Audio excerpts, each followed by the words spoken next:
तो बच्चों, मैं दीक्षा श्रीवास्तव आज मैं आप लोगों को क्लास 12 का first chapter relation and function की एक्सरसाइज 1.1 का क्वेश्चन नंबर 2 पढ़ाऊंगी, जो है show that the relation R in the set R of real number defined as R is equal to A B such that A is less than equal to B square is neither reflexive not symmetric not transitive.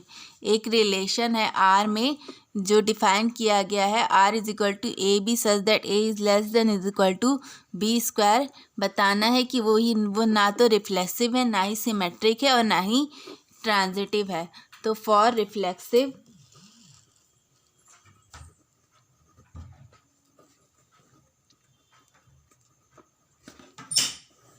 Reflexive हमें proof क्या करना पड़ेगा, एक ही कोई number अपने square से छोटा होता है।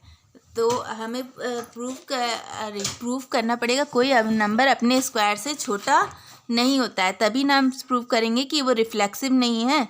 तो अगर हम लोग नेचुरल नंबर लेते हैं, अगर मान लीजिए हम लोग 2 लेते हैं, तो वो तो अपने स्क्वायर से छोटा हो जाएगा, तो ये रिफ्लेक्सिव हो जाएगा। ठीक है, तो हमें कोई ऐसा नंबर लेना पड़ेगा जो अपने स्क्वायर से छोटा ना होता हो। तो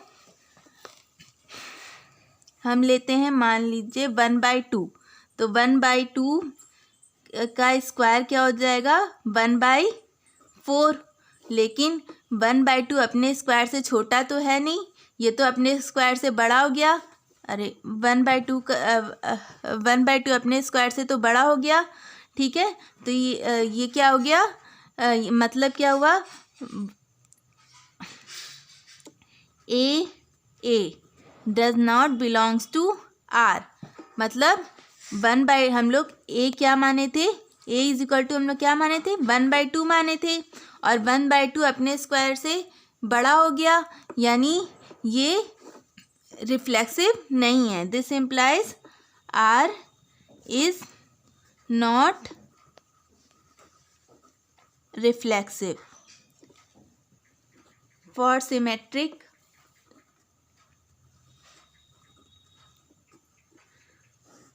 सिमेट्रिक कोई भी नंबर ले लेते हैं, जैसे 1 2 ये बिलोंग कर रहा है आर में, तो सिमेट्रिक के लिए हमें दिखाना पड़ेगा कि 2 1 भी बिलोंग कर रहा है आर में। तो सिमेट्रिक के लिए हमें कंडीशन क्या दी हुई है, A is less than equal to B square. तो जब 1 2 ले रहे हैं तो होगा 1 is less than is equal to 2 square. 1 तो 2 के स्क्वायर से छोटा ही है, लेकिन जब हम 2 1 लेंगे तो 2 is not less than is equal to 1 square.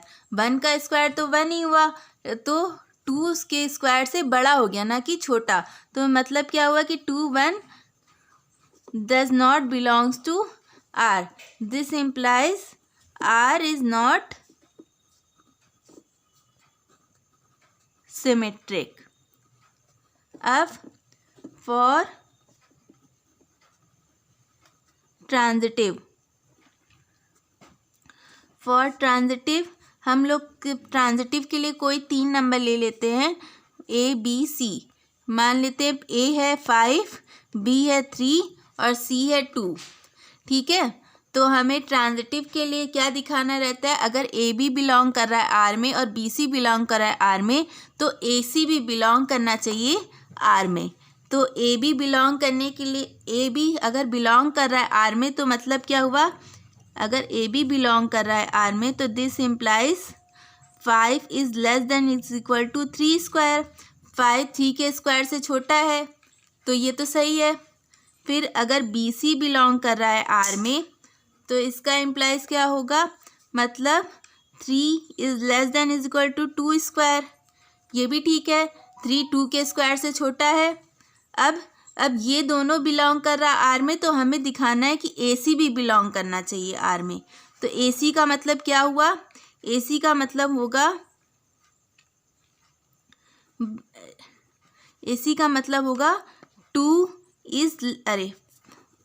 5 is less than is equal to 2 square.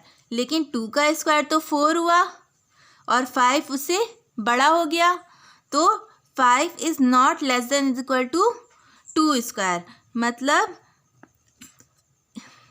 5 2 does not belongs to R, मतलब AC doesn't belongs to R. This implies R is not reflexive. ठीक है, अगर आप लोगों को मेरा video पसंद आता है तो प्लीज़ ज़रूर से ज़रूर लाइक और सब्सक्राइब करें.